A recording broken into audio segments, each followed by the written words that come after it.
That's what I want to know. Let's talk about that. What districts do we have here today? 1186. Yes, pretty loud and proud, right? 1586. 1586. There you go. Welcome. 1583. Thank you. All right, come on in. It's okay. Just say hello. You're fine. You're fine. Well, welcome. Thank you for coming out and spending your time with us. Your time is valuable, and we appreciate you being here. We have a jammed-packed, full of information session for you today. You're going to learn. You're going to take away nuggets. I'm going to write down the important things that you learned. I'm Angela Reckley. I'm the interim division manager for North Star. So it is an honor to be here with you. And we've got a walkthrough. Welcome, Prospecting Ninja. There I am. And here is certified master coach Reggie Rose. Can I get that? I'm ready, Reggie. Right. I'm turning it over to you. Cool. What do you want me to say? That's it. Thank you. We go enjoy. Yeah, go enjoy. Have fun, Reggie. All right. So, how's everybody doing? Great. Can I tell you, I feel like I'm back home? I live in New Jersey. I've been there for longer than 30 years. I won't admit to how long, but it's more than 30 years. And somebody said, when you live somewhere that long, you become one of them. I'm not one of them. I'm a good old Southern boy from North Carolina. I went to college in Vegas. If you don't know, that's Nashville, Tennessee. So I'm a Southern boy. I got a job right out of college up in Michigan, and New Jersey's the farthest south that I've been able to make it. Every time I get a chance to come work down here, I go. That's why I'm here. I actually have a brother who lives up in Alpharetta. So, come on. I would say I'm a missionary to the north. What we're going to share with you today, really, it has everything to do with Avon, but nothing to do with Avon. Okay.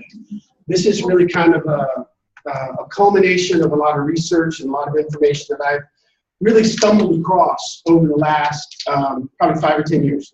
And it's some things that I come to realize that we don't talk about this at all at Avon, and we really should. The reason that I'm bringing it to you today is because when you're out talking to people, probably one of the biggest challenges you have is meeting somebody you don't know and getting them to want to talk to you, right? Big challenge? Okay. And you can probably say that that's an important thing and an important skill for you to have as a leader growing a business, whether you're trying to find customers or trying to find team members, right? Okay. You probably also find that you don't always attract or meet the people that you really, really want on your team. Right? Right. Okay. So this is going to kind of help with that too, because in order for you to get the kind of people on your team that you want on the team, you need to figure out how to attract them to you. You need to figure out how to get them to want to talk to you. You need to get them to try to figure out how to really for them to approach you. Okay. Right now, you're not doing that. It's a completely different thing that's going on, and there's a lot of information around it. Psychologically and social dynamics that kind of play into it. I kind of stumbled across the stuff, and one thing led me to another thing, that led me to another thing, led me to another thing, and all of a sudden I started connecting a bunch of dots, and this is what it is. Now, when you said you were coming to see Ninja Prospect, you guys are probably thinking about these guys, right? No. That's not what I want you to become, but I do want you to become her. Okay? I want you to become her. It could be you. Are you sure that's not you? Because you need the mask and the sword. Pretty impressive. So you got her own. Never know who most you can. So, but as we go, now in your books, I put these together for you. This is for you. These books are yours. Put your name on them. Put your own notes in them. Don't take any extras. Oh, yep. Okay, that's okay, good. Right. Okay. If we need more, you know where I parked. It's in the back. There's a whole bunch. This is yours. You can write your notes in it, whatever you're thinking and feeling at the time. I've tried to make this interactive for you too. Don't cheat ahead. Don't cheat ahead. But this is yours to take. All right. This is your little journal through this journey we're going to take. So I want you to use it. I've been excited about this. I hope that you, when we get done, you're as excited about it as I am. But as we get started, and I'll try not to make this is sort of like a college class. A lot of stuff that I got from you is almost like from college psychology classes. social dynamics, stuff like that. So this is almost like a sophomore level college class. So there's going to be some pretty intense information that I'll be giving, but I'll try to make it as interactive as possible so you guys can do that. And you'll provide us with a copy in PDF so we can share with all of our people at home? I can do that. Awesome. Thank you. I can do that. All right. So Got quite a few people joining us online too. Okay, cool. So we'll do that. We'll do it. And if I was really good, I'd already had this done, but I'm just not that good. The first thing is that you need to understand is you need to really understand why you're here. And the reason that that's important is because humans are amazing beings. When we set our mind to do something and really focus on it, it really does come to fruition, because once we sort of lock it into our head and tune in our whole entire mind on it, and I'll talk about the different parts of the mind a little bit later, when you do that, then there's different parts of your being that even while you're sleeping, it's trying to figure out how to give you what you want. So you have to be careful what you're thinking about and what you're looking for. And you really need to know why, because a lot of people go through life thinking that they want something, and then they didn't know exactly why they wanted something that they were going after. They got there, and then they weren't happy. I met somebody in Arkansas, not the Clintons. I'm supposed to be funny. I guess that's somebody. So, but there was a woman in the class, and she was a nurse. And how many of you know people who've gone? I have a friend, a very good dear friend, family. She just finished nursing school, and she's already get a job, and all of a sudden, guess what she found out? She doesn't really like nursing. That's a problem. So these are the kind of things that go on. She went through all the trouble and the toil to become a nurse, and then she got there. So you really need to understand what your true intention is, so that you can explain it to yourself. Because when you get into the hard times and the tough times, it's that intention that's going to carry you to the next step. Because if you don't have that intention, that's what a lot of people say. Right? The other thing is that if you are able to explain to yourself why you want something and understand your intention, you're going to be significantly more successful in attaining your goals. First part is just actually writing it down. That's a big thing. And then the second part is understanding why you want it. So those that's a powerful combination to cause you to create stuff, okay? Again, it's simply not just about what they are. It really is about why you want them. Because, again, if you fail to uncover your true intentions, you'll get to the end, and you might not be so happy with what you found. I think we're good. I think everybody's covered. Everybody got it? Yes. So now, the one thing that I'll tell you, and we'll kind of get into this too, is that this is the disclaimer for this little session, is that if you're looking for significant change in your life and significant change in how you're doing things, you really can never say these words again. You got to strike these from your vocabulary. That's not me. I don't do that. I don't do it that way. I've never done it that way. You can't ever say that. Okay, because this is actually, believe it or not, this is actually a way for you to protect yourself from you. And we'll get in and we'll talk about your subconscious mind and what's going on there. This actually plays into that. But you actually need to kind of figure out that in order to make changes in the life that you really, really want, you actually have to become not you. That's the only way to change. Okay? And again, as I mentioned, it's your subconscious mind. The reason that we come up with these things is that we are not really good with failure. Right? You guys are salespeople. You deal with failure all the time. People say you'll do all the time, right? Mm-hmm. Okay. Not many people want to be salespeople. Because people don't like to be rejected. Being rejected is bad. It makes you feel bad. Your subconscious mind knows that. It knows this is not good. So it tries to keep you away from it. So this is actually a natural protection mechanism that you have in your head right now. That's why these things start happening. So one of the things that we're going to talk about today is how your brain functions and different things that happen dynamically when you talk to people and what's happening in the world and how it kind of all ties together. I know you're looking at me like I'm crazy, but this is like crazy stuff. When I saw that, I'm like, wow, no wonder. So now the reason I call this Ninja is because, and it's crazy, this is a company for women. Why the heck are we talking about karate? Ninjas are these mystical and mythical beings that they've been said they can fly, right? They can fly, they can walk through walls, right? They can walk through walls. They said they're invisible, and there's even anecdotal documentation that said they can control the weather. All right, these are powerful beings. So what I want you to do, I actually want you to be able to control your environment. This is really what I want you to do. I want you to control your environment. And in order to be able, for you to be able to control the environment that you're working in, you need to understand these two things, okay? The social psychology and social dynamics of prospecting. And actually, this is really not just prospecting, this is personal interactions. So this works with your work here at Avon, it works with your family, it works with people you meet on the street, it works with friends. This is actually some pretty powerful stuff. And when you start to see it work, you're gonna go, wow, that's pretty cool. The one thing that you need to understand is this thing called plausible deniability. Okay, plausible deniability is, again, one of those brain function, subconscious mind things that really is playing the big one.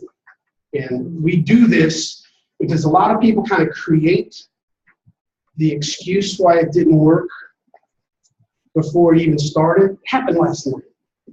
Happened last night. You actually had people say, well, you know, if this happens, does that happen? Well, they were already trying, all the pundits were already like, they were like backtracking, even though for like 3-4 weeks they've been saying this thing's over, there's no way Hillary's gonna lose, Trump's not gonna get a state, it's gonna be a disaster, it's gonna be the biggest referendum in the whole wide world, and Clinton is done, she's in. And then all of a sudden they started saying, oh, I don't know about this. That was them doing this. They were backtracking, protecting them. You do that naturally all the time. You do it all the time.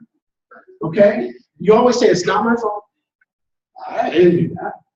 It just happened. You know, if somebody's having a good day, oh, they can't be that good. They're just lucky. You know, she's just lucky. They're just lucky. They're really not that good. They're just lucky. Okay? A lot of people talk about that. They say that. And then a lot of them, this is a big, my kids use this on me. I couldn't do anything about it, Dad. It's not my fault. But what I'll submit to you is that leaders know, and again, our deal here is to help you to become a leader.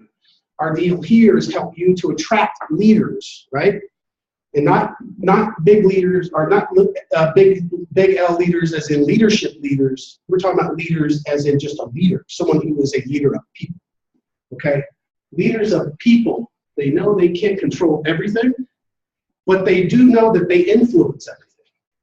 And a real leader will try to exert their influence on every situation that's important to them. Does that make sense? Any questions so far? You get it? I know this is very class. I feel like everybody's like, I'm in class. I didn't know I was coming to school today. I want to come. But this is it. Any questions, thoughts, comments? Does it make sense so far? Okay, have you ever thought about it this way? Ever? Oh, yeah? Okay, good. All right, so the real issue that we have to deal with here, and I kind of brought it up before, is the brain. It's their brain, it's the brain, but it's not only their brain and how it functions and what's happening there, it's also your brain and how it's functioning as well. So when you understand dynamically what's happening to you in your cognitive thought, and understand what's happening to them while they're having the same cognitive thought, it just makes total sense why we're just approaching this whole thing the wrong way, right? Now, the reason is because of the mind, the subconscious mind and the conscious mind. So who can tell me, does everybody know the difference? Anybody want to share? Who'd like to share? Anybody? Conscious is awake, subconscious is asleep. I would actually say that half right. I don't think subconscious is asleep. I think actually subconscious is awake all the time. Okay. It's actually your conscious mind that actually takes a break. So it's almost the opposite. But that's it. Your conscious mind is when you're awake and you're focused. Right? Your subconscious mind kind of runs. It's almost like this. Your subconscious mind is almost like autopilot. It is autopilot. Okay. And that's part of the problem with all this stuff, is because you're not thinking about any of these things right now, okay? What's going to happen from this moment forward? Your life's going to change a little bit because you're going to start looking at things a lot differently. Just because now you've awoken, your part of your mind that we said was asleep is not asleep. It really, you're awaking yourself to it. It's always there running. Now all of a sudden you're making yourself aware of it. So in a way, yes, you're right, dead on that you're waking it up. And bring it from the back to the forward. Exactly. Because what happened? Yes. I was just thinking, so it's like that app on your phone that's taking up all your background data. You don't know it's doing, but it's always running. Exactly. Crap, I got somebody write that down. I gotta put this in. That's great. No, that's seriously, that's what's going on. And this app is doing all kinds of stuff all the time. It's tracking so much stuff. But what we want to do, what we're really looking to do here today is actually to understand that that's what's going on, and we want to hack into it. So thank you. We're gonna hack into your phone and all that stuff running in the background, and we want to disengage it from different pieces. Okay, and what happens is when you start to do this, this is the first step into making this happen. Okay, so now remember, honestly, this is pretty much a great representation about the differences between your subconscious mind and your conscious mind. Your subconscious mind, that's a filled-in circle. Okay, if I would really do this right, I make this a black circle and I make that a white point or something like that, which we really understand that your subconscious mind is 100 times larger. Physically, that part of your brain is almost 100 times larger than your conscious area mind. It is significantly different. And guess what? Nobody is playing. Nobody's even using this stuff. Okay? Now, does anybody know how many? Well, now I'll give you the answer. Okay, your conscious mind can track about 4 or 5 things. I say women are higher evolved beings. They could probably do 6 because you guys are such great multitaskers. Okay, that's almost an evolutionary thing that you've developed over time, but you guys are really good at that. I can do 3. One of them is breathing.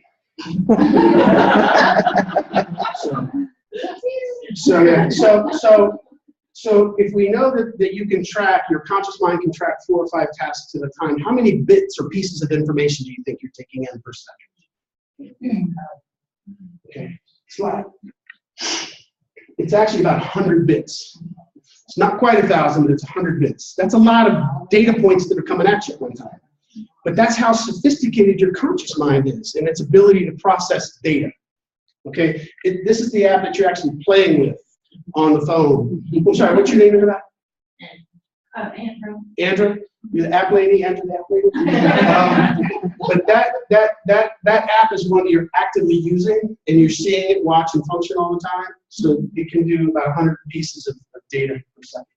What about your subconscious mind? All the time. Well, it's running all the time, but how many tasks do you think it can do at one time? 1,000? 100,000. 100,000?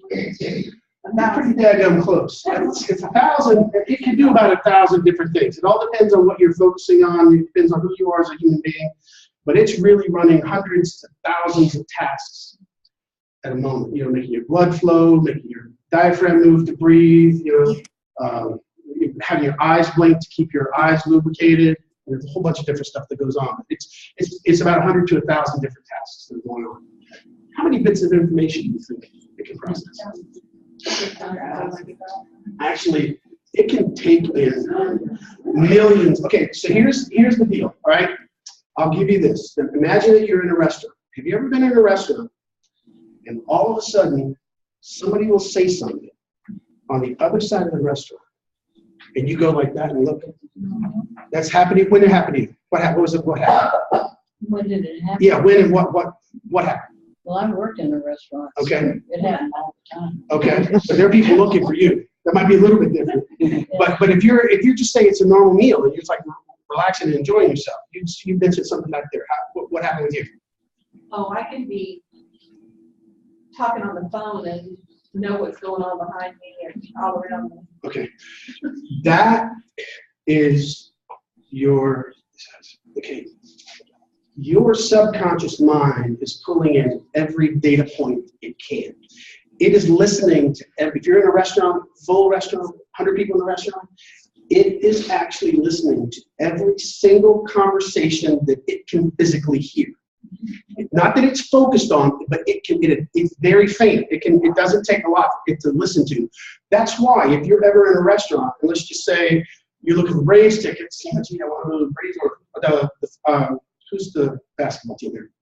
Hawks. And I want to go to a Hawks game, and I don't know what to do, and all of a sudden somebody here, I gotta get rid of these Hawks tickets. You'll go like that. Stuff like that happens, and the reason it happens is because all of a sudden at that moment you tuned into your subconscious mind, and you told your subconscious mind, I think I'd really like to get some Hawks tickets. Now, with all the 100 conversations that are going on in this room, and it can hear every single one of them, and it knows every single one of them that's going on, it picks that and it goes, oh, this is important.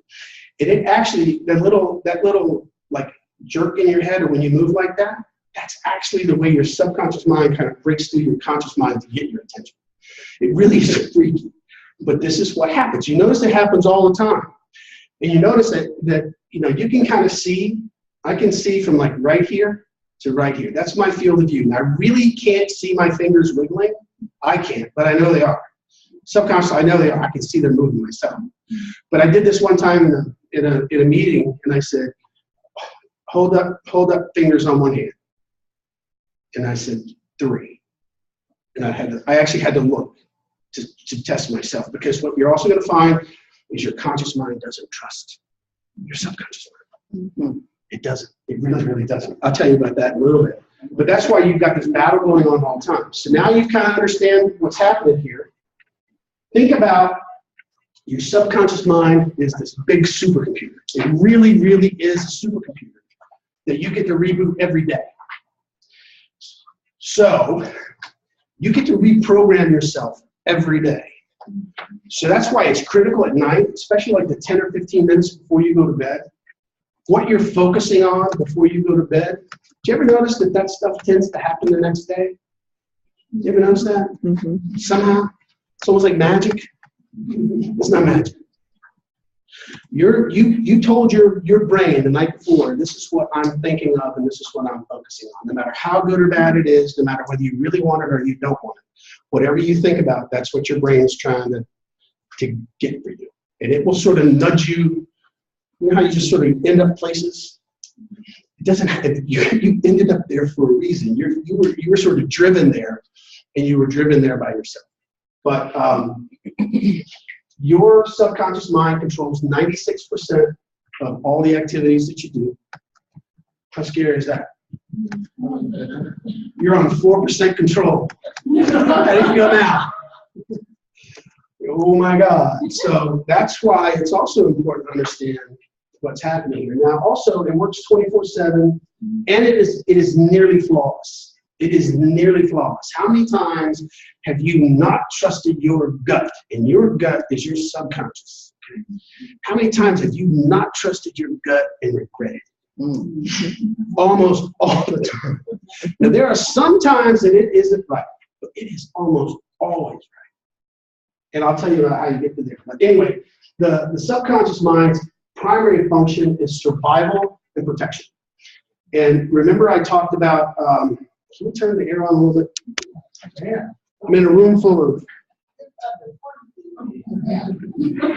crazy sun weather. It's starting to warm in here. All right? So its primary function is survival and protection. Well, are you guys cold? Yeah.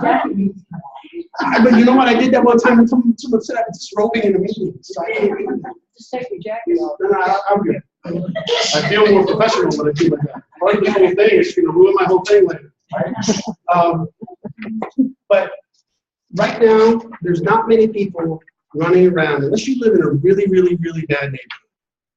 You really aren't worried about being physically attacked. Now, when we were evolving, and we had to run away from the saber-toothed tigers and the crazy Vikings that were invading everywhere and all that stuff, you really had to worry about protection, physical protection. Now, your subconscious mind is really protecting you emotionally. It's protecting you from emotional attacks. That's why people don't like to sell stuff and they don't like rejection, because rejection doesn't feel good. And your subconscious mind knows that, and it's trying to protect you from that. It's also a reason people don't really try a lot of things. You know, people, they say, I'm going to lose weight, I'm going to go to the gym, I'm going to do this, I'm going to do that. You know, they never do it. You know why? They're afraid they're going to fail down the road. They're afraid they're going to fail. They didn't even try. You know how many attempts people make? People say, I am going to go on a diet. I am going to go to the gym. They make a declaration that they're going to do something. Guess how many times they actually try before they quit? 0. Got 0 here, but somebody's got to do something. So thank God it's a little bit better than 0. Somebody, how many? Twice? Okay, twice. Anybody else? 3? 0.8. You're right. Many people. To your point. Now she was dead on, but I couldn't give her 0 because it's not 0. Many people don't even try. But when you take a look at it, 0.8% of the people actually do something. They try at least 0.8. That's just crazy. It's crazy. So, and again, the reason it doesn't happen is because that subconscious mind is protecting them from failure and feeling that, and that emotional scar that's going to come from either being ridiculed by somebody else or ridiculed by yourself. It's natural. It's natural. You're looking at me like I'm crazy. Okay. What's on your mind? What's your thought? What's your thought? I'm just kidding. You look like you want to share something or say something. Please. I'm my own worst enemy. Okay. I'm pretty sure I called myself a failure last night. Yeah. Okay. So, but part of this whole thing is to understand that and figure out how to deal with it and play in this game. Now, social psychology, this is really about communication. Now, the reason that we actually communicate and we have language, and the reason we interact, we want to convey emotion. Okay, we have communication because we want to convey emotion. Sometimes we can convey emotion through looks. Actually, this is how we communicate with animals, through our looks. I can look at my dog, that cute little Bichon Frise, I love her to death. She'll come up and wag her tail. I'm like, I don't like you. I really don't like you. And she just wags her tail more. Because she looks at me in the face and she doesn't have a clue what I'm saying, but she knows that I'm dialed into her and I know that she's dialed into me, and no matter what the words say, we're like connected. Okay? I wish it worked so well with my kids. But we're a more sophisticated and a more evolved society now, so we have language and we have innuendo, we have all this stuff that's going on, but there's still a lot of communication that's going. So when you take a look at it, 20% of our communication or our transfer of emotion comes from words. 20% comes from and 60% of it comes from body language. You can actually, this is one of the things that we're going to start talking to you about how do you recognize body language, because the subconscious mind is responsible for the body language. So 60% of what you communicate comes from how you carry yourself and what you're doing with your body physically. And 60% of what they understand comes from their subconscious mind's translation or interpretation of that. Okay. It's just pretty deep. Right? What was the last thing you said? 60% of what they understand and the translation or the interpretation of what they observe, either consciously or subconsciously, that goes into the communication. That's 60%. Now, think about PATD. Okay, the big thing we talk about is the approach. This is a little bit different because in PATD, especially in the approach part, it's really not normal. It's not a societal norm. Say that way. In historically, as we've evolved as a being now, the the female role in relationships, the guy normally is the person who makes the first step and approaches, right? Most of the time. A little bit different now because the world's changing, but traditionally this is kind of how it works. And this is kind of how we've evolved as people. That's why might be a lot more easy for a guy to go and approach people that he doesn't know than it is for women. This is just science. This is just stuff. I mean, we can change it. And one of the things that we'll tell you about is right here. But we're going to focus on the approach part.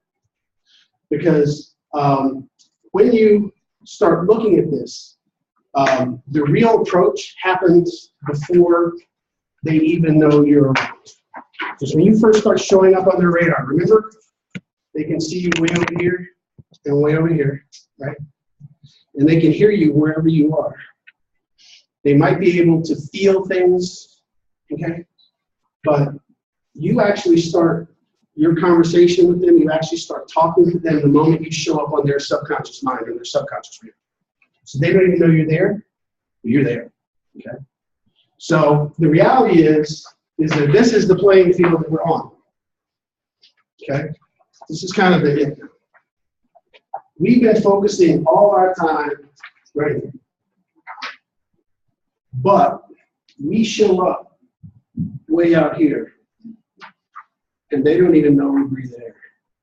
And we're telling them stories along the way that we have zero control over because we don't know what we're doing, right? It's almost like when you're trying to find people on your team. My webinar. In this world, they're really looking to evaluate you. Out here, this is kind of getting the whole role for the subconscious mind is protection. You know, protection and survival. So it's trying to see from a long way away. Are you safe? Who are you? What are you up to? Are you interesting? Am I curious about you? Are you worth my time? So the big challenge we have here is we actually need to become.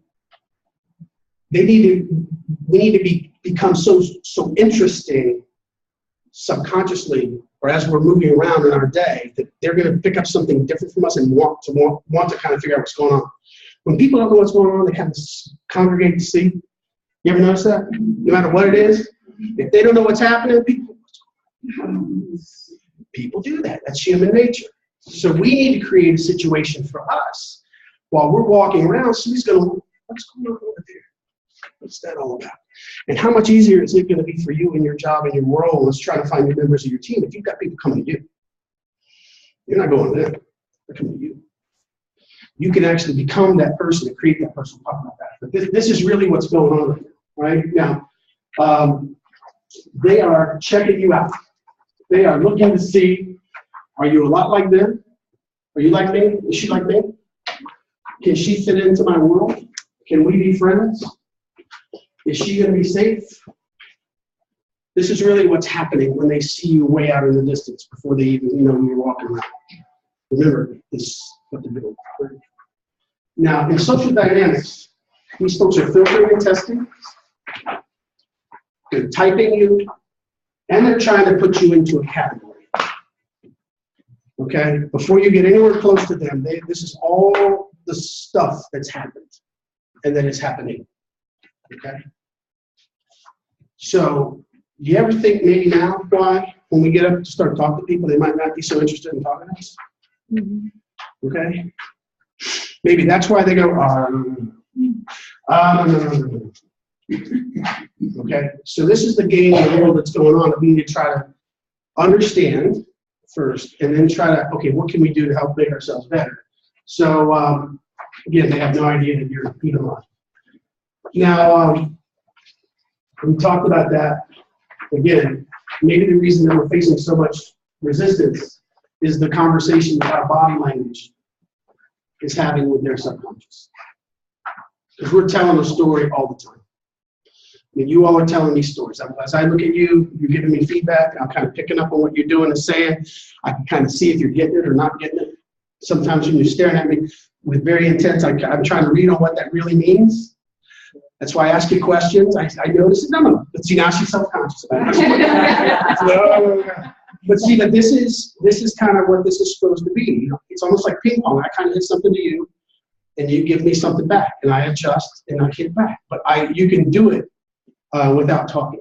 You can do it subconsciously, but this is a big deal. Now, in a parallel universe, I like to kind of use parallels. We were actually with Betty, and Betty was talking about, you know, what, a lot of times when we're out prospecting, it's almost like trying to find, you know, a husband or a guy trying to find a wife. I mean, he's just walk up and, hey, let's get married. Wait a minute. Whoa, back off, buddy. So think about this. Think about this. So I know, I've seen them in the laundromats and at different places in the grocery store. You guys print this off, buy or sell Avon. You have the numbers going down. Who's done that? Nobody wants to raise their hand. A couple brave people. All right, can you tear off 2 or 3? So people, oh, everybody wants to do this, right? Okay. All right. So think about that. Now, I was going to have somebody call and tell me, I actually called this number. It's disconnected now. So either this guy found his wife, or he got tired of calls. But this might not attract the right kind of team member. If you were looking for a husband, would you call this guy? Okay, if you were a husband looking for a wife, who would you think be calling you? Now he says, white male, nice looking, great sense of humor, financially secure, loves to travel. Good so far, right? Loves to travel, seeks fun, fit, female, 32 to 45. Do we have any 32 to 45s in the room? Okay, why don't you call a guy? Right? Might not be the best way to get the team members we're looking for, right? I bet we've got team members on our team we did this with, right? Are they really good? Okay, maybe we understand why now. All right, so this poor guy, sometimes the best thing to do is have a bunch of people around you.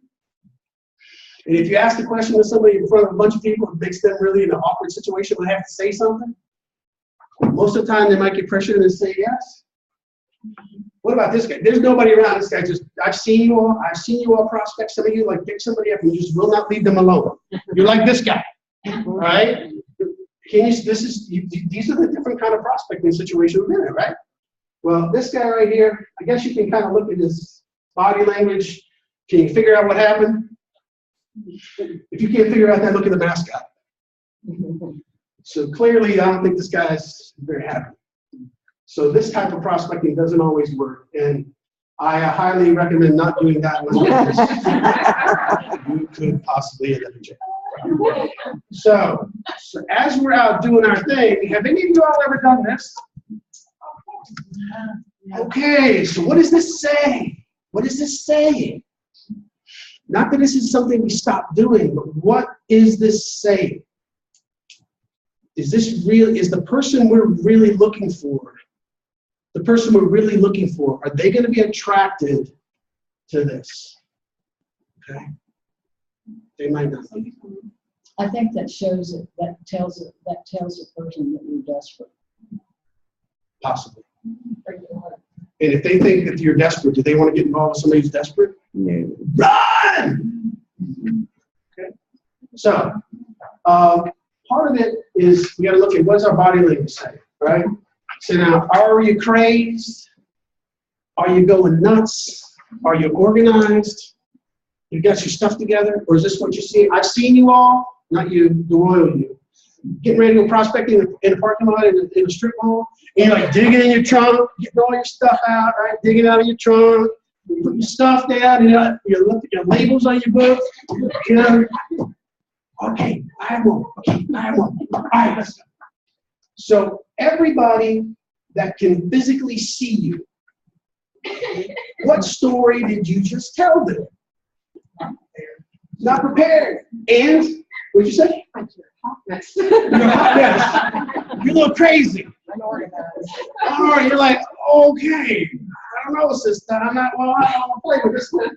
So what is it saying? Also, look, the other thing too is, how are you dressed?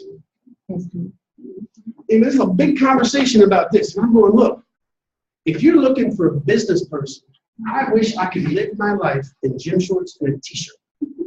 And if I thought I could get away with being here today, doing this in gym shorts and t-shirt, I would do it. But if I did, you all probably would turn and walk that a long time ago, right? You're laughing at me, right?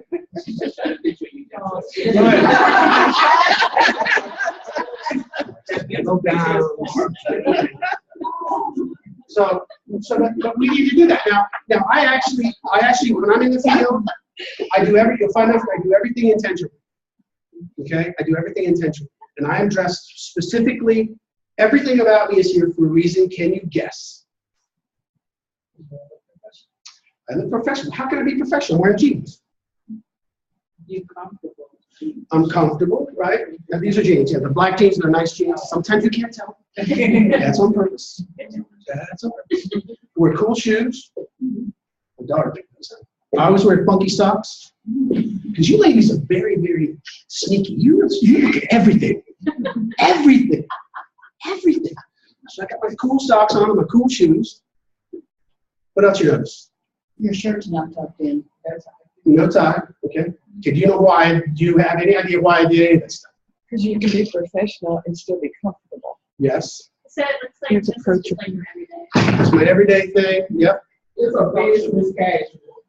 Why am I doing it? If I'm prospecting, because this is what I wear when I go out in the field with managers or representatives when they're prospecting. Why do you think I do this? Approachable. Makes you look relatable. Relatable. So do you think if I went and talked to somebody who was, say, 22 or 23, do you think they would say, hey, the old guy's pretty hip? Yep. Yeah. I talked to him, he's pretty hip. Yeah, he's pretty cool. A business person in a suit and tie, do you think they would talk to him? Yes, they would. Yeah. Absolutely. So That's how they dress on desks too. Blake Shelton stole my look, and we'll call him about it. But it actually is, I want to be able to, if anybody's in a casual situation and don't feel comfortable talking to yourself, you got to really be aware of what you're doing. What are you projecting out? And is what you're projecting out going to attract the people that you're looking to attract? Okay? Because you need to make them interested in you. And a lot of people, their subconscious mind are going to type you and categorize you and write you off before they know who you are. And it could be just because of the way you're dressed. Okay? It could be because of the way you're acting. Okay? It could be how people react to you. So you almost need to pretend like you're on a reality TV show and the cameras are on the moment you walk out your door. Because that's when it starts. You're on. You're telling everybody your story at that moment forward. Okay? So, organized. I just Avon bag, really. Just you. But you can look. You can be casual. You can be sophisticated. You don't have to have suits on. You don't have to be all dressed up. But you really do need. If this is your purpose to go out and find new team members, you need to have it together, and you need to be projecting the image that you want to attract, because that's really how it works. So, now that's kind of the background on this. Any questions so far? It's pretty deep. You didn't think this was going to be that kind of meeting? Okay, so maybe the reason that we face the filters is because the communication we give them minutes before we speak. I'm sorry. What if we could figure out how to cut through the filters, communicate with people minutes before we actually meet them, read and understand body language, know who you're talking to better than anyone else? Even themselves. A lot of times, if you get really good at this, you'll understand people. You're actually going to create an uncanny connection with people. It's really going to be a little weird and spooky, but you're actually going to be able to start anticipating things from people a lot sooner. Okay? So, you guys ready? Okay, so the first thing is, how do you project confidence? You project confidence in the way you walk, the eye contact you have with people, and also how you position your body during that interaction. Your physical presence and what you do and how you act and react physically to people is 60% of what they're going to pick up, okay? So if you could figure out how to do all these things to your favor, would that be a good thing? Okay? So let's go. Body language. First is walk. Okay? You walk with your head up, okay? Your back straight. Pretend like you're in the army, not the big marching stuff. But you take long strides. You just look at a difference between this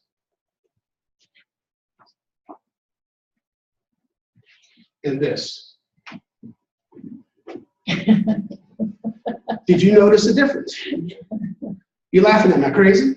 No, it reminds me of myself because I did that a lot on my former job. I walk like that, and they're all like, "Look out, she's got an attitude."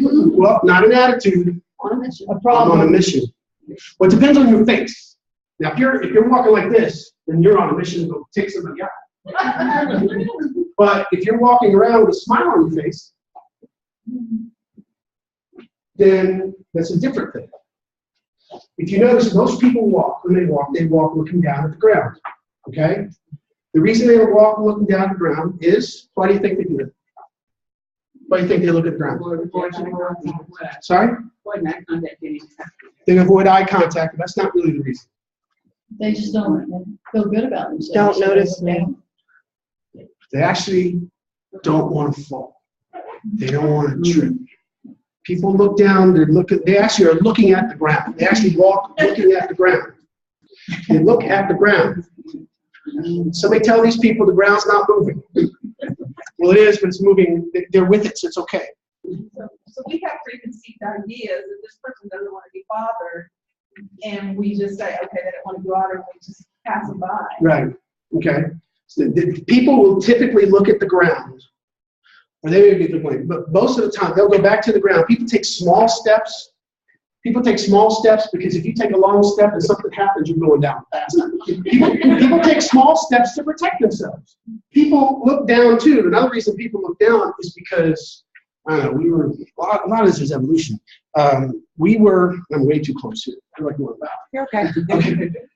We actually are protecting our necks. I don't know if, a million years ago they killed everybody to cut their heads off.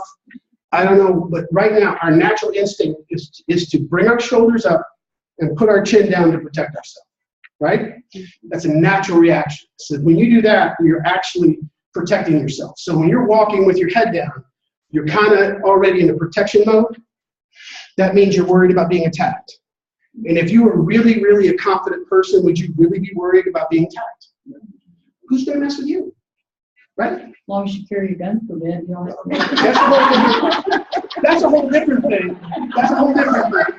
I'm just kidding. Don't mess with me. I got it right here. It's like the hunting thing. I'm not a hunter. But you hang it right here. But don't forget. Don't mess with me. All right? Yeah. Right. But there are people trying to protect themselves. So if you take small steps, it actually kind of projects a lack of self-confidence. Okay, you can't even walk. You can't even walk. Take longer. You don't look like crazy. You don't look nuts. But if you take long steps with your head up, shoulders back, look at people. Look them in the eye. People don't like to be looked in the eye.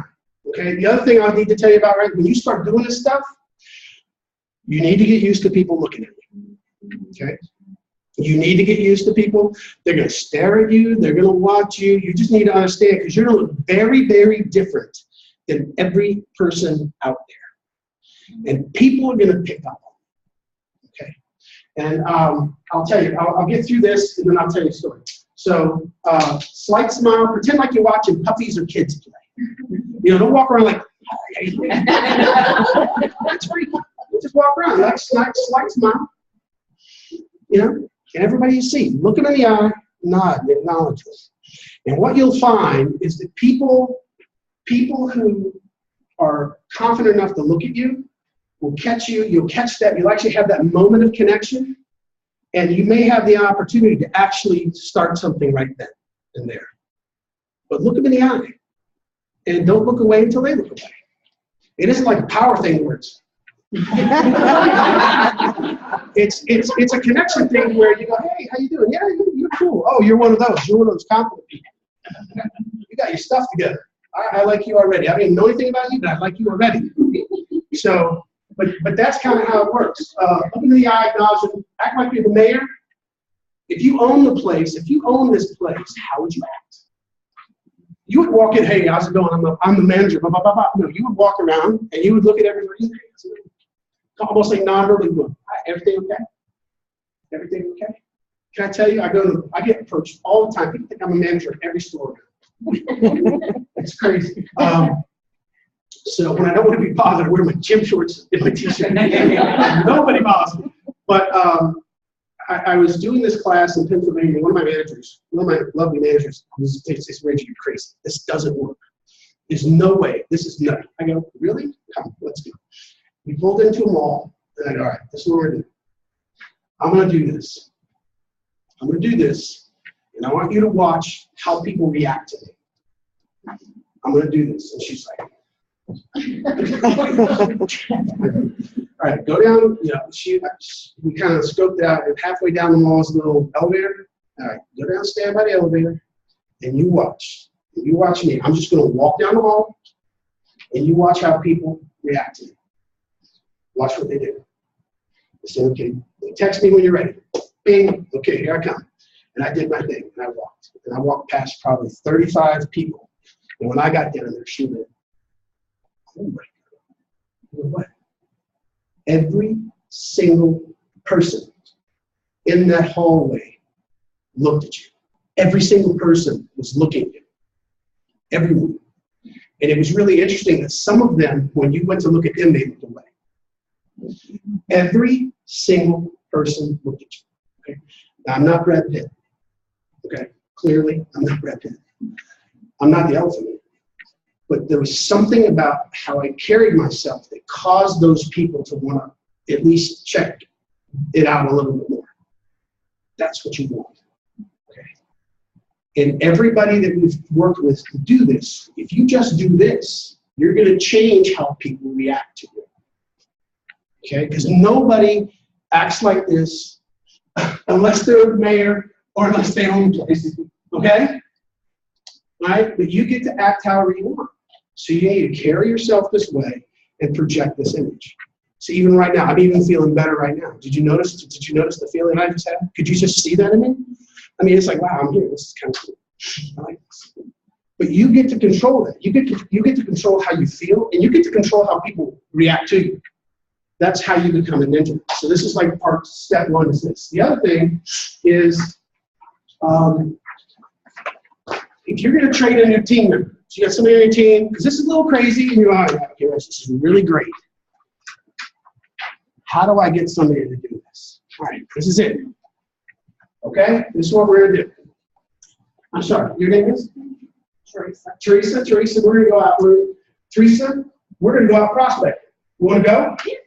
Well, if she's brand new, anybody here brand new? What's your name? Mary, you'll go prospecting? Okay. You've been here too long, Mary. Most people talk to the person where they go. Prospecting. You know what prospecting is? Yeah. What do I mean? You know what else? What if we change? What if we say, you know what, Mary, why don't we go out, let's walk around, and let's smile at people. Let's just go walk around and smile at people. Let's just go walk and smile at people and see who smiles back. Okay? And she goes, I smile, she smiles at me, I smile back, and you go, hi. And then all of a sudden, you're with her. As soon as she gets somebody to smile back, then you kind of jump in and you kind of do your thing. How's it going? What's going on? You like introduce the conversation, you kind of get the person to talk. You look at me like I'm crazy. Your name is? Sharon. You look at me like I'm crazy. No, I'm just taking it all. Okay. It's okay. So it's almost a step. So now step one is let's just go walking around and smiling at people and see who smiles back. Does that sound easy? Yeah.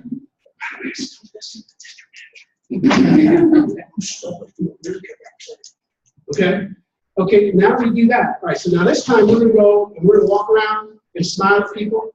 But this time, let's say hi to the people who smile back and see what happens. So we go. We do our thing. Mary smiles at me. I smile at her. She says hi. I say hi back. You jump in. You start the conversation. Now she's actually seeing 2 interactions. Kind of build up. Okay, Mary, this is what we're going to do. We're going to walk around We're going to smile. We're going to say hi to everybody. We're going to say hi, see who says hi back. And then we're going to see if there's something about that person that we like. Is there something that's interesting? Do they have something maybe I would like to have them on my team? This is a little bit different than the prospecting you all do. Hey, so you want to tell anybody? Hey, you ever think I made money? Nobody wants that. Nobody wants that. We got to build this. This is what we build it. Right? Any questions? I think you want to skip the page. I did? Yeah. Which page? The page before that. So making money. Oh, no, I switched it in here. It's there. Thank you, though. You guys are really paying attention. I have to change my, They don't want to miss a thing. Yeah, wow. That's good. It's really sharp. Oh, even Arkansas didn't pick that up. Nobody said you want this. Pick on Arkansas. All right. So now I need a volunteer. I'd like you. Are you an extroverted person, an introverted person, or kind of? Okay, you're perfect. Because an extroverted person, I'm an extroverted person. Come on up here now. All right. So we're gonna play. All right. What are you doing? Come up. All right. So this is the word. I need you to turn where you can see you. Right? Come on this side, can you? Because I'm getting, they're like, we want to see too. Okay. All right. So this is a little difficult because we've already, even though she's been here, she's kind of has a little bit of a rapport with me already. So this isn't pure. When people really don't know you at all, this is a lot better. But we're going to see how this works. 2 or 3 times I've done this live, and it's been perfect. And a couple times it's been a line. So we don't know, okay? So, what is your name? Tanya. Okay. Did you notice that she just moved back? It was slight, but she moved back. She didn't mean to move back, but she couldn't help herself from not moving back. Why did you move back? She didn't know what I was going to do. She didn't know what I was going to do. She was protecting herself. She didn't know what was happening here. She just said, okay, let's see. Did you see that? Okay. So she did that on purpose. Now, she's really not used to people being in her space. Okay? You probably don't like people get too close to you. You don't really know, right? I just barely, what's your name? Tanya. I just met Tanya. And I already know Tanya doesn't really like people to invade her space. Okay? But did you notice right now that she let me get a little bit closer to her? Okay. 2 things. Touch is important. Touch is the way you make a connection quickly. It's a little tricky, but you have to work on it. Okay, now you gotta, if you touch them on the back of their arms. Okay, if you're doing this to a guy, you gotta be careful because they may be reading a whole different letter. it can be a very, very different thing that you're saying. So you just gotta be a little bit careful with that. But as you talk, so step up here just a little bit more. Okay. So when I move over here, okay, how you doing? All right, she's still a little timid. She doesn't really like me being that close.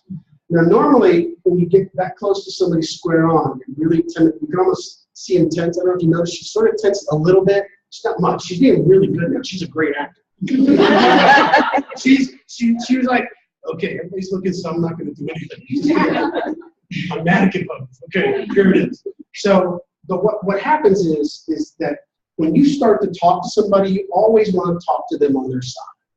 Okay, the reason that's important is because when you're talking to them on their side, you're giving them a way to escape.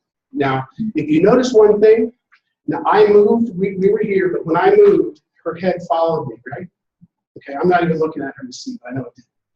Okay, so when you have, and again, we were talking about positioning and negative body. It's actually called negative body language. It's neutral body language. But what you want to do is you want to get over here on the side and give her an avenue of escape.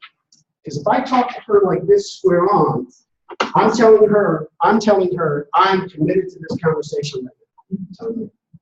I'm in. Okay? And Tanya may not be into this. Yes? It also looks like you're separating her from the pack, too. Yeah, like Sure. Yeah. Yeah.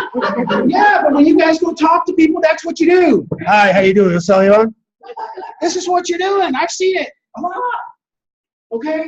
But just understand and be aware of what's happening in their minds. Maybe that's why they act and react. You think they don't want to talk to you.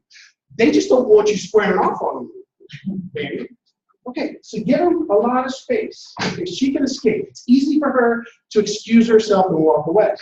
If she was here like this, if she had to walk away, if you had to get away from me, what are you going to have to do? Okay, she probably wouldn't grab me, but she would. Did you notice she actually had to physically step over to the side?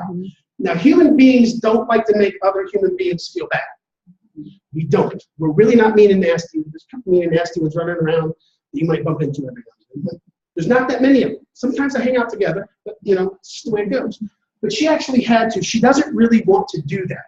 If we were in a normal situation, she would probably hang in as long as she could, and finally, out of exasperation or desperation, she would bail. Say, all right, I can't do this. Right? That's number one. Number two, I get into this, and all of a sudden I'm talking to Tanya, and maybe Tanya's not the person I want on my team. Now, I did this. Have you ever gotten a conversation? Oh, God, I can't do that. How do I get out of this thing? Okay? So you don't want to make them feel bad either, because that's really kind of nasty on your part. You like jump in, I'm good at this conversation. Okay, no, I'm out now. And I step aside and like, now she's going to really feel bad. So if you stand this way, I can also escape as well. Okay? So now, negative body language, this is, it's more neutral. You face more with your side, not square on, and you just talk like this. Now, one of the things you noticed when we were talking and I moved, she actually was following me with her head. Okay? She's being really rigid right now, but when I talk to, when I've been training people, new managers, on how to prospect, I just said, listen, go stand next to Tanya and talk to her and slightly open up and slightly move back. And slightly move back, okay? And if she's into the conversation, she'll move with you. Now, her head's moving with me, and it's not as dramatic as her whole body, but, she understands she's being watched now, so she's like, but if this is just a natural thing. But if we were in just a regular setting, she wouldn't turn her head. She would probably turn her body. So when you're talking with somebody and you want to kind of test and see whether they're into it or not, if you take a step or two back to get them to see if they'll move with you.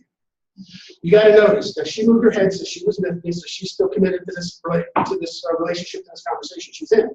But as I moved, I do this. And if you play, I did this one time with somebody at Avon. I actually spun him around twice. We were talking, I literally spun him around twice. I said, by the way, did you realize I just spun you around twice? He goes, what? And yeah, we just actually did 2 circles around. And he goes, wow. And I said, and you didn't move, you didn't do anything. But this is a way that you can kind of control the conversation and understand if they're into it. Actually, what happens, this is another thing. Whenever you move, they actually don't want you to leave. That's why they go with you. So if you know they don't want to leave and they go with you, that's actually a pretty good thing, right? That could cause you to relax a little bit, right? How cool is that? I bet you didn't know you could do this. You have this power. You have this power. Okay. What else? I can see what else I'm doing here. By the way, when you jump in right here and I say I'm committed to you, that actually tells them that I'm desperate. I'm like jumping in. I'm like all in. I have no idea who you are, but I'm already all in. Okay. So if you relax and kind of let people, they can kind of come and do that to you. So that way you can know when you're talking to people how they position themselves around you. You need to become aware of what's happening. I bet you didn't realize there was this much science in prospecting. So thank you very much. Big round of applause, Tanya. Everybody else? There's no reference by makeup from the place.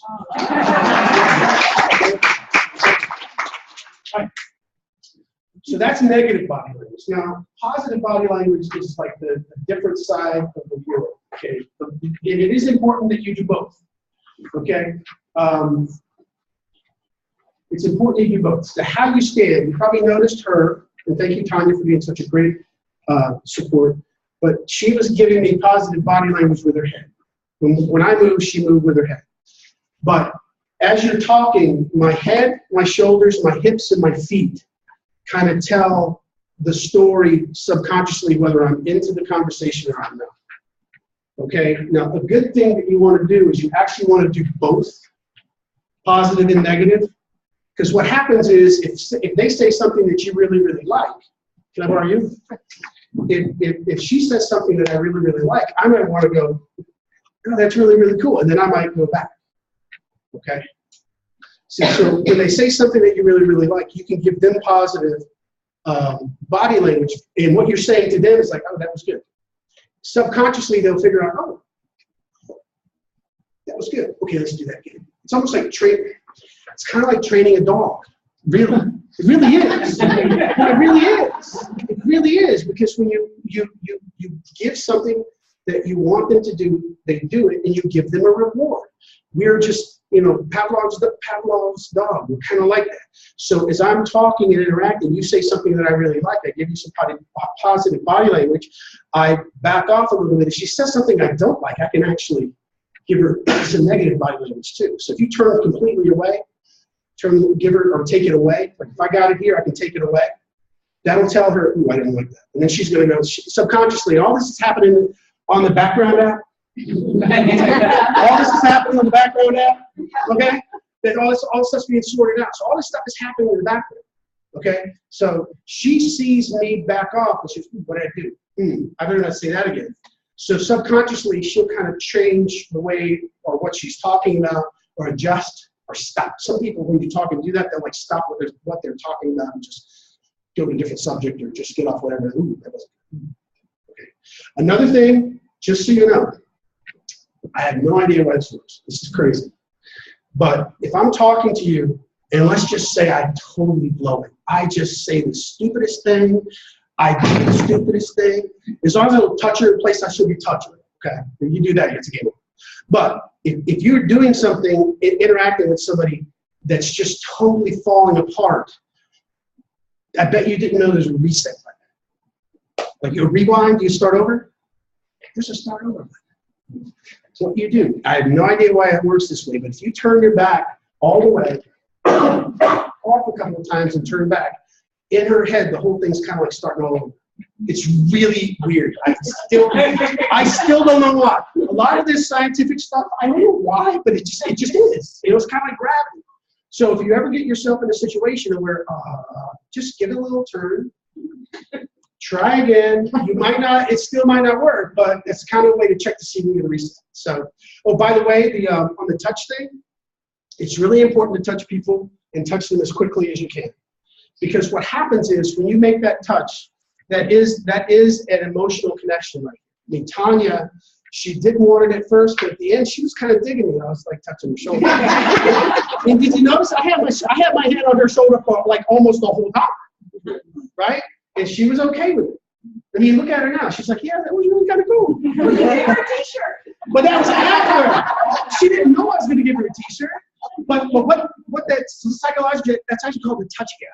And what happens is in any interaction, there's almost a timer going on.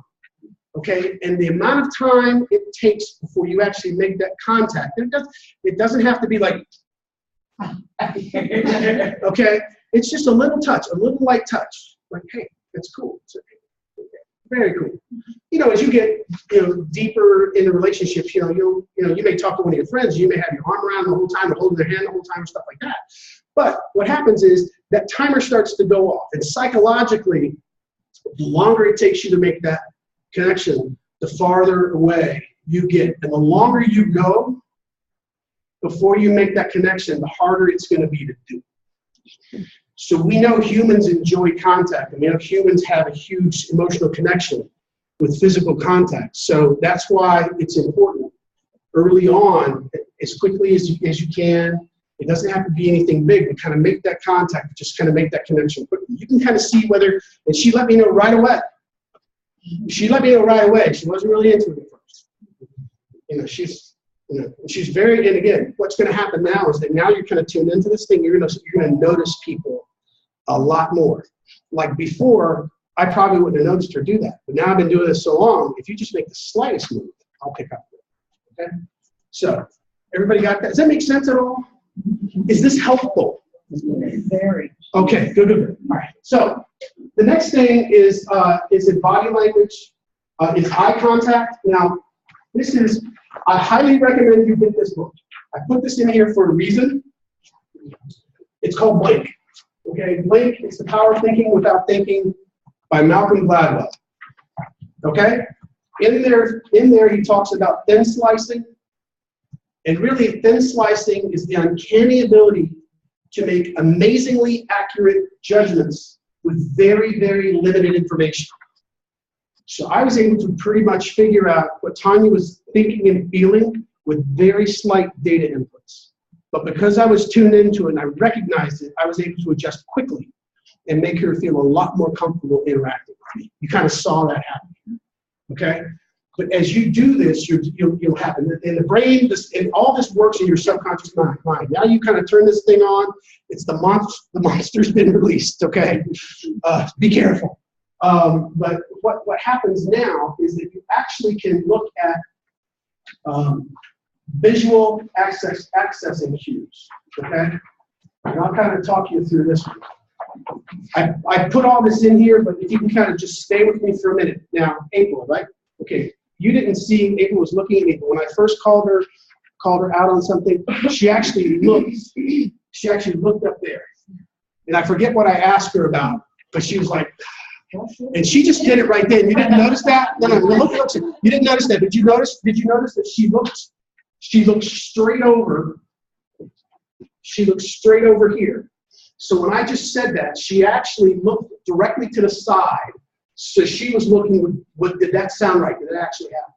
She actually just did it. When we were just talking, just did it. Her eyes, it was a little more dramatic. Now she knows that this is great. Now she knows we're looking at her. So now she's actually trying to control everything. But when you get, if people don't know what you're doing, if people don't know what you're looking for, if people don't know what you're noticing and taking note of, they have no idea and they'll act freely. And that was beautiful because she actually looked straight over here and basically said, is that right? Did I say that? Did that happen? So she was looking in her brain to find that. So if you look over to the side, it's as things sound.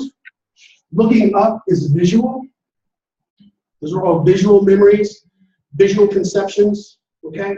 And down is emotion, what you're looking for. If you're talking to somebody, and when you're talking to them, they're looking down, they're actually reaching into the emotional. You've actually made a very deep emotional connection. And if you go into the emotional memory, you've actually stirred up a great connection. You got to be careful sometimes if you get too emotional or let people get too emotional as you're talking to them. You can kind of see them go in that emotional place. If they get too emotional, they can start crying on you. Might not be the best thing. Could be great.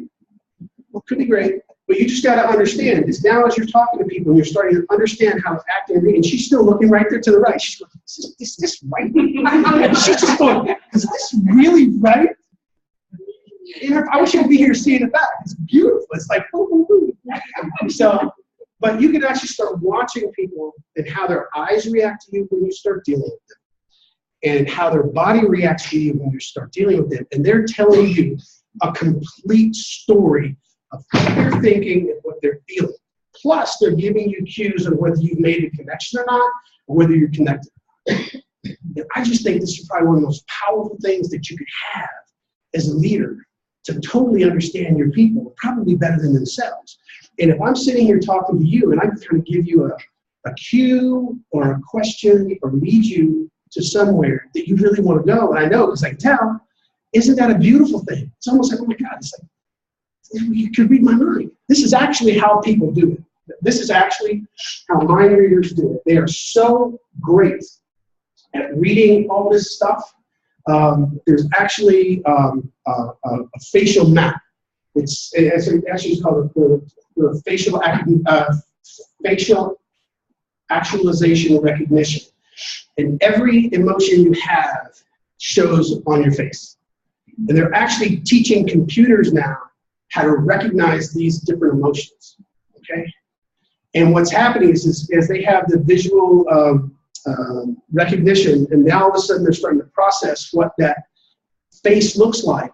Now the computer can start to understand what you're feeling. So computers are going to evolve to a place where they can start understanding what you're doing.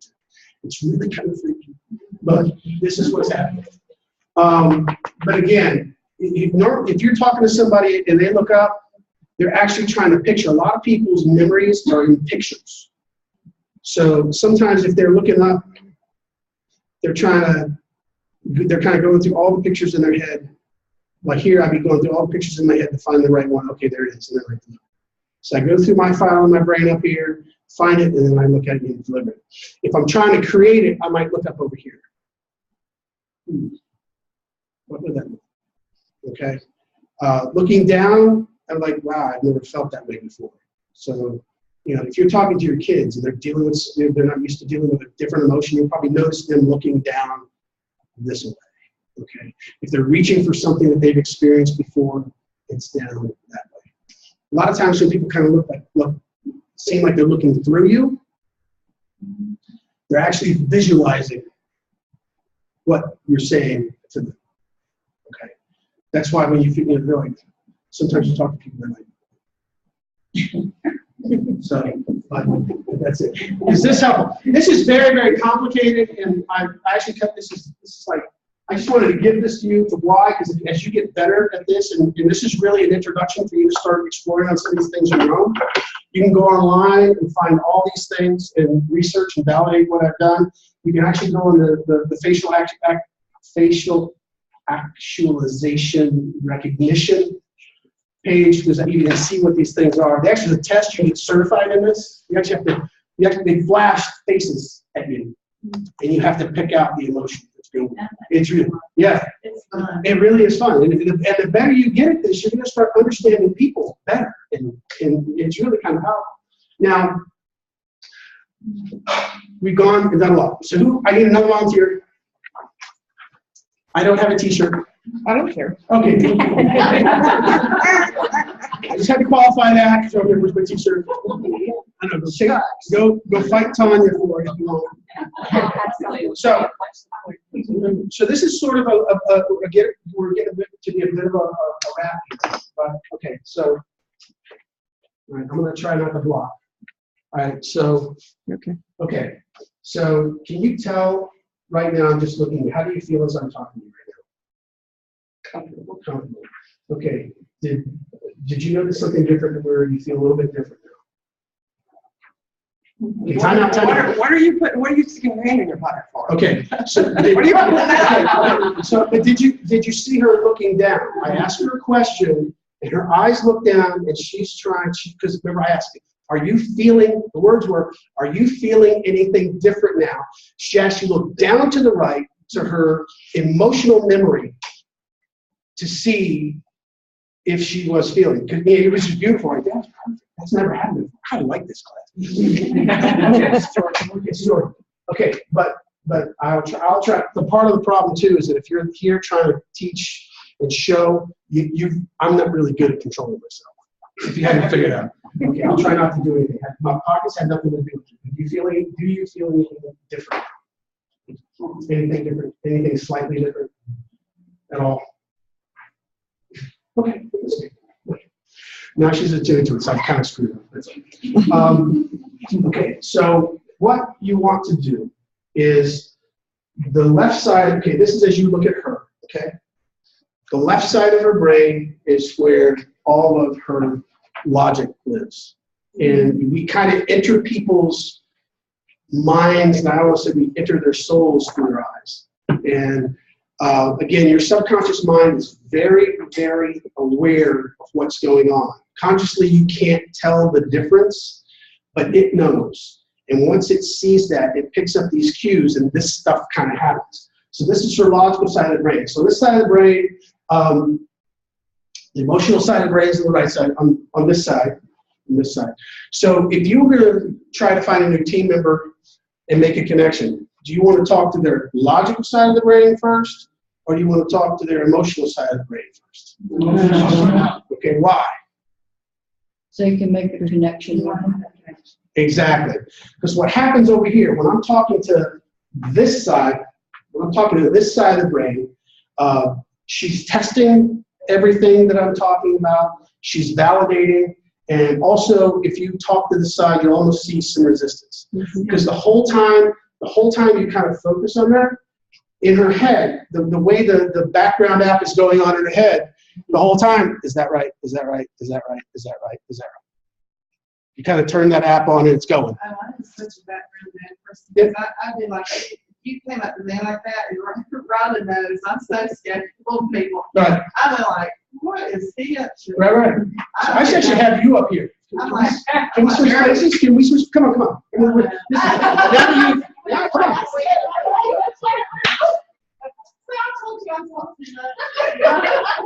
Now we're gonna open my mouth again. All right, so this is actually. Sorry, Andres. I'm sorry. Oh, you're good. Okay, so. I'm gonna take my Right. Wonder Woman There you go. Stand a little bit here so they can see that. All right, so as I'm talking to you right now, are you doing your normal thing? Try to think about how you feel right now. Probably because I stare a lot at people because, I'm an emotional person, Right. so I mean, like you Time out, saw me like that. Time out, okay? She's reaching into her memory to find something.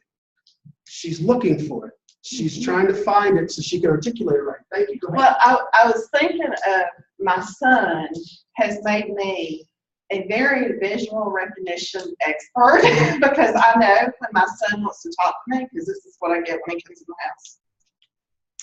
He's looking down the whole time. And that's when I know he wants to talk to me.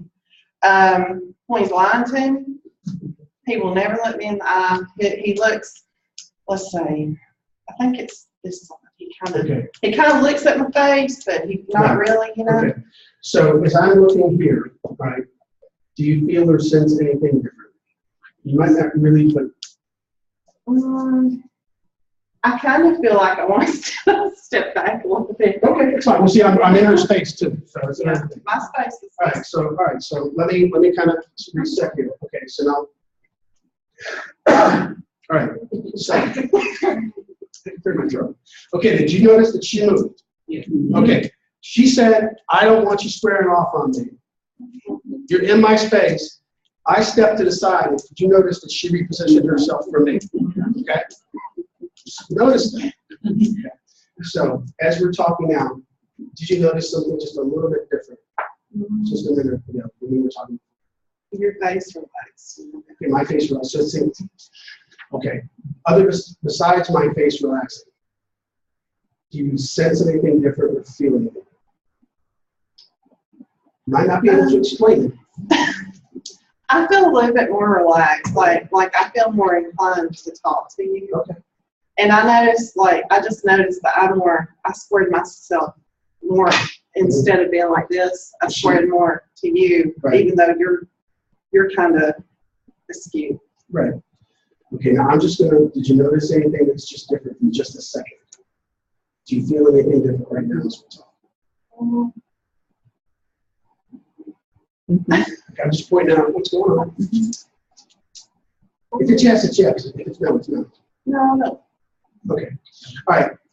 Again, part of this challenge is that we're so deep into this and we spend so much time together. A lot of these things that you would pick up easier are kind of in the background. But what just happened is as I talk, so the whole time I talk, so can you tell which eye I'm looking at you right now? Which of your eyes am I looking into?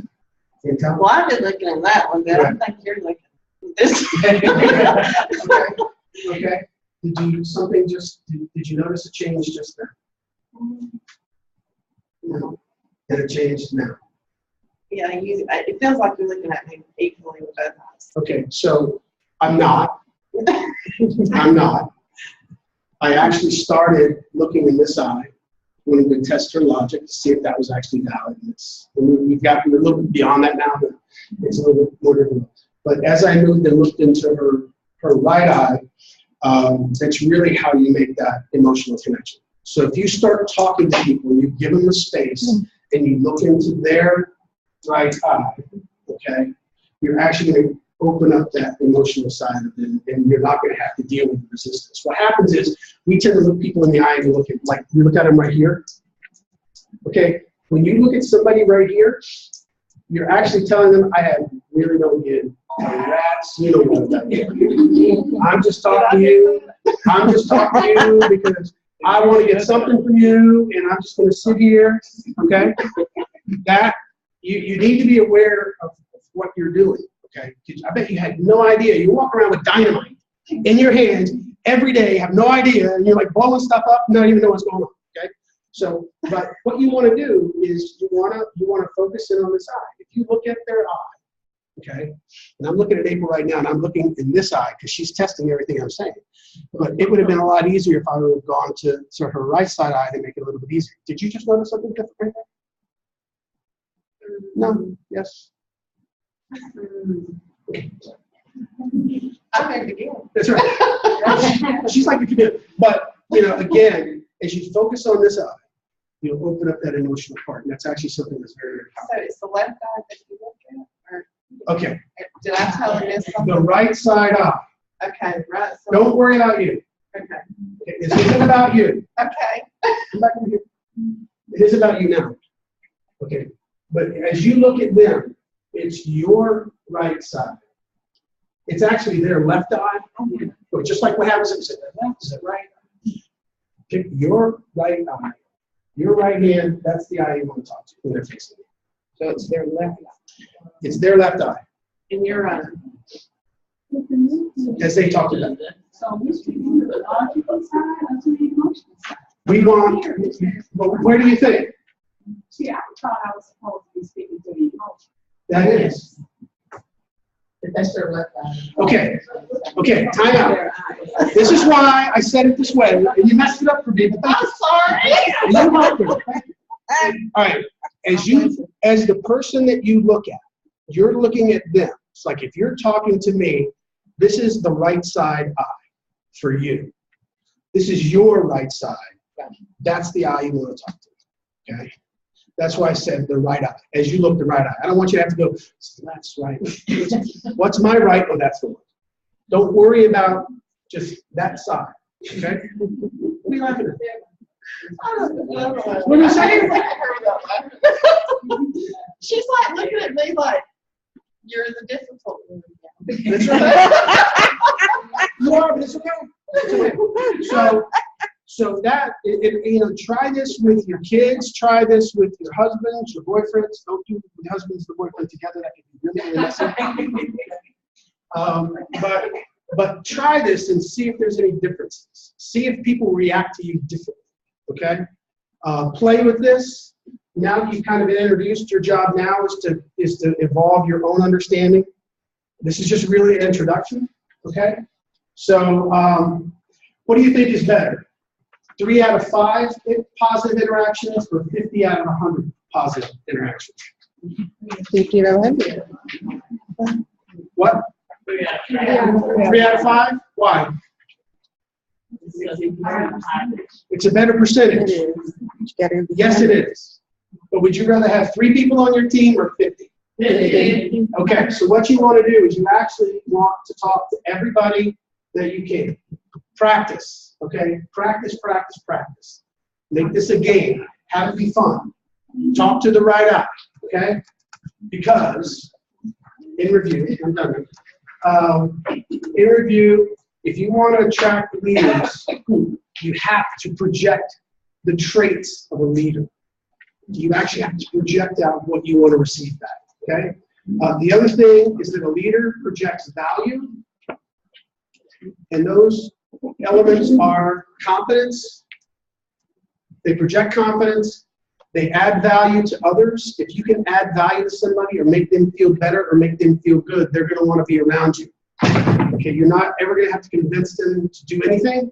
They're going to want to do it because of the way they feel when they're around you.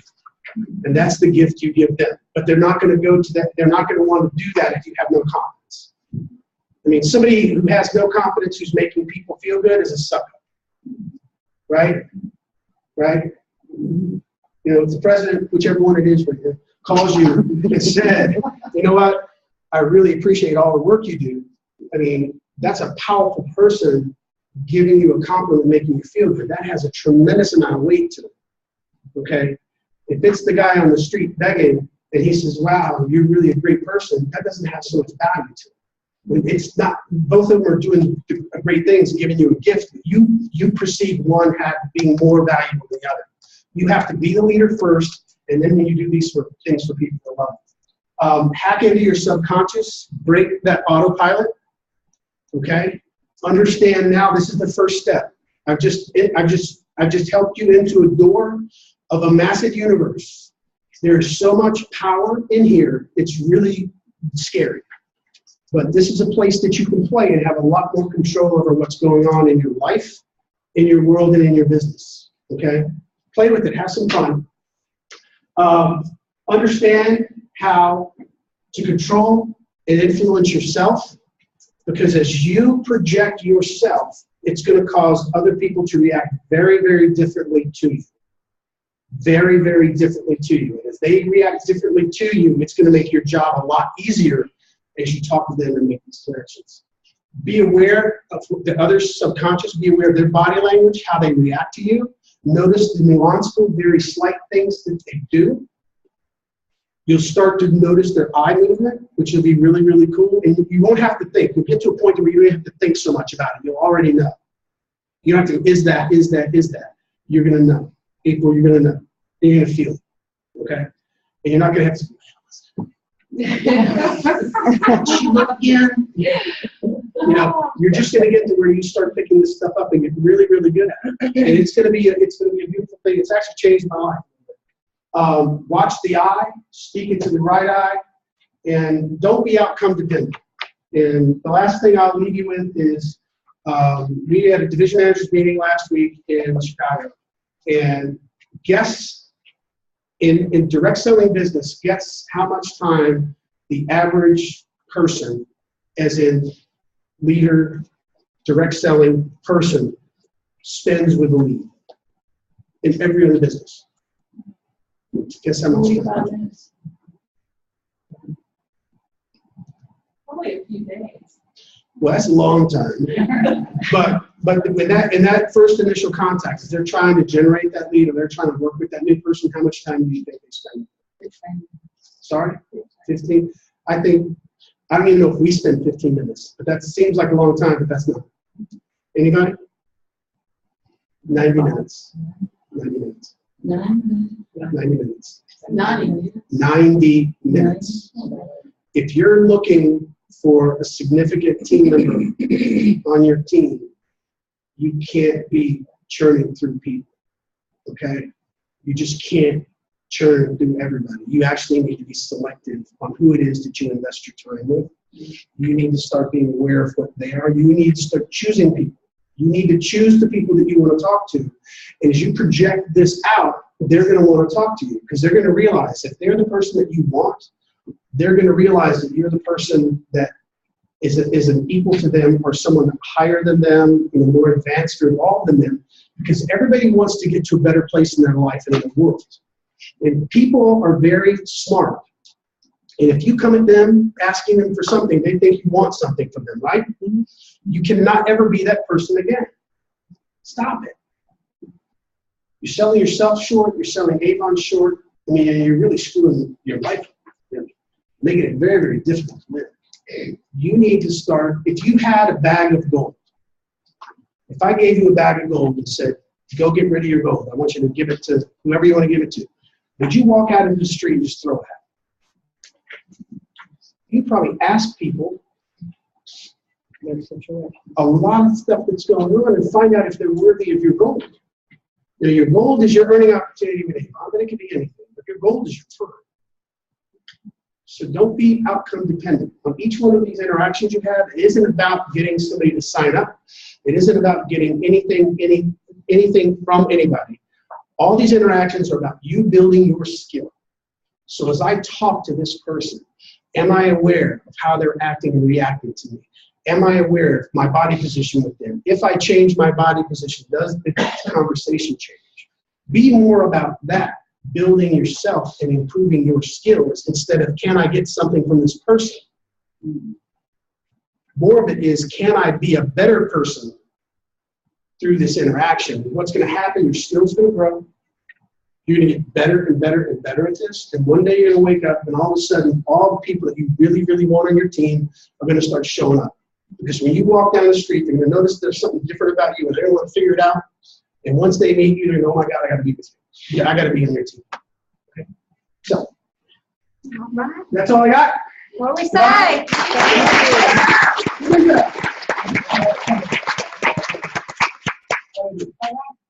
This is almost on time. Almost on time. You guys want to take about a 10-minute stretch? Okay, then we'll get into how we're going to earn $1,000 in the next 90 days. Oh, yeah. Ready to do that? All right, take about a 10-minute break, guys, because the mind can only absorb what the butt can endure. That's true. That's probably what time it is. Yes, stop it. We're going to have Hi guys, I'm going to go ahead and turn this off, and in the next 10 minutes I'm going to restart it, so you're going to have to rejoin again so that we can keep this as 2 separate recordings. Okay, everybody? So come back in 10 minutes and we're going to start again. Won't be as long, probably be 45 minutes or so to kind of get the gist of the rest of it. And I'm so excited. I can't wait to see you back in 10 minutes. Bye-bye.